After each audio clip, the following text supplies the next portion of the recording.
वैसे तो दोनों पति पत्नी में लड़ाई होती रहती थी, मगर उस दिन पति ने पत्नी को ज्यों ही थप्पड़ मारा, पत्नी ने भी सैंडल से पति की पिटाई कर दी। इत्तेफाक से उसी समय पति के बड़े भाई ने यह सब देख लिया। जेठ ने जब बहू को पति की सैंडल से पिटाई करते हुए देखा तो आग बबूला हो गया।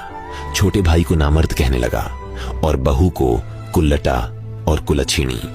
पति ने भी इसे अपनी तौहीन समझी और पत्नी का हाथ पकड़कर घर से बाहर निकाल दिया। 8 साल का रिश्ता अचानक से टूटने के मोड़ पर आ गया।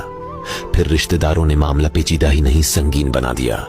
इसे खानदान की नाक कटना बताया गया।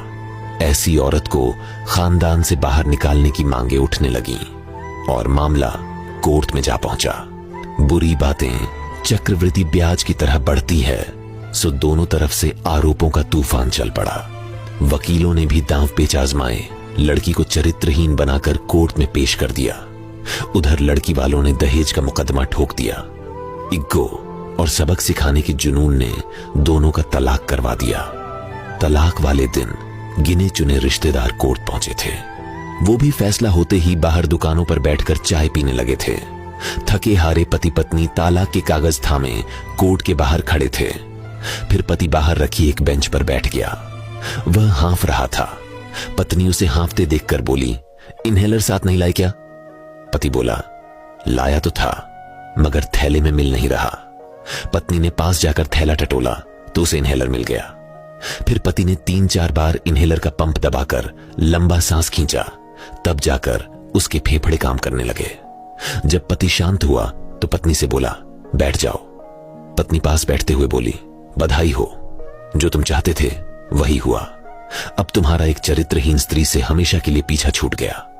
पति बोला, वो सब वकील के हथियार थे, फिर भी मैं तुमसे माफी चाहता हूं। जानता हूं पुरुष स्त्री पर इसी हथियार से वार करता है जो स्त्री की आत्मा और मन को लहूलुहान कर देता है। वह आगे बोला, मुझे तुम्हारे बारे में ऐसी गंदी बातें नहीं करनी चाहिए थी। तुम निष्कलंक और उज्जवल हो। चरित्र के मामले में तुम एक सच्ची नारी हो। वह चुप रही। फिर उसने गर्दन उठाकर पुरुष की तरफ देखा जो कुछ देर पहले तक उसका पति था, मगर अब सारे रिश्ते खत्म हो चुके थे। वह बोला, तुमने भी तो मुझे दहेज का लोभी कहा था। वह बोली, सब गलत था, मगर बदले में कोई आरोप तो लगाना ही था। पुरुष ने एक लंबी सांस ली और बोला, इस बदले की भावना में सब कुछ बह गया। हम तो ऐसे बहुत बार लड़े थे, मगर कुछ घंटों में सब कुछ सही हो जाया करता था। मगर उस दिन गांव से बड़े भैया अचानक आ गए।